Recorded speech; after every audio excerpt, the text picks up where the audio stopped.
สบายดีอยู่ไสนี่อยู่ไสนี่อยู่เฮือนสวัสดีฮู้แล้วอยู่เฮือนอยู่แข้งใดเอ้านครหลวงคนหลวงว่ะเจ้าดิ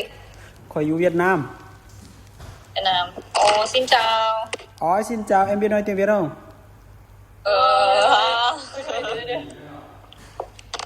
อาจจะยังมันแปลว่าอีหยังสดอ้าวก็ถามว่าฮู้ภาษาเวียดบ่ซื่อโอ้ไปได้แต่ซินเจ้าได้แต่ xin chào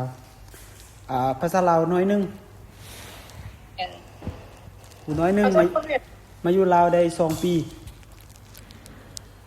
ตัวที่บอกบ่ตัวคนเวียดอีหลีเกียรติ100%บอก100%ยะอาจจะคนลาวเลยคนเวียด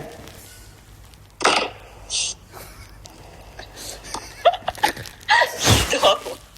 บ่ได้ตัวอีหลีสมองจะตัวเขาขอแทนอ้าวมาอยู่ลาวได้2ปีแล้วแปลว่าเจ้าเขาจะขอเอาค่อยเคยเรียนภาษาลาวเด้แต่ผู้ใดสอนเจ้าอาจารย์หยังอาจารย์อยู่เวียด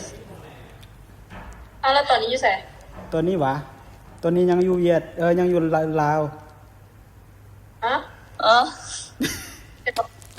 ก็เดือนนี้อยู่นครหลวงเดี๋ยวนี้อยู่บ้านไหนอยู่ใกล้ๆประตูไซสีบุญเฮือง yes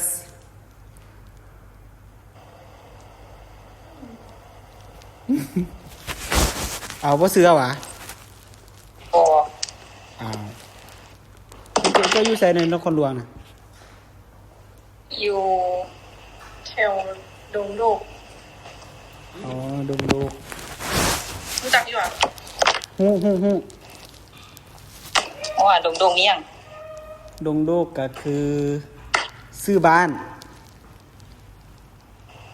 บ่มีบ้านดงอ้าว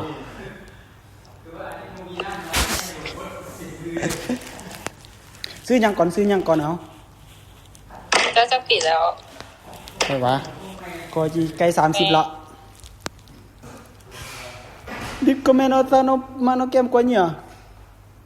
สวยไปแล้ว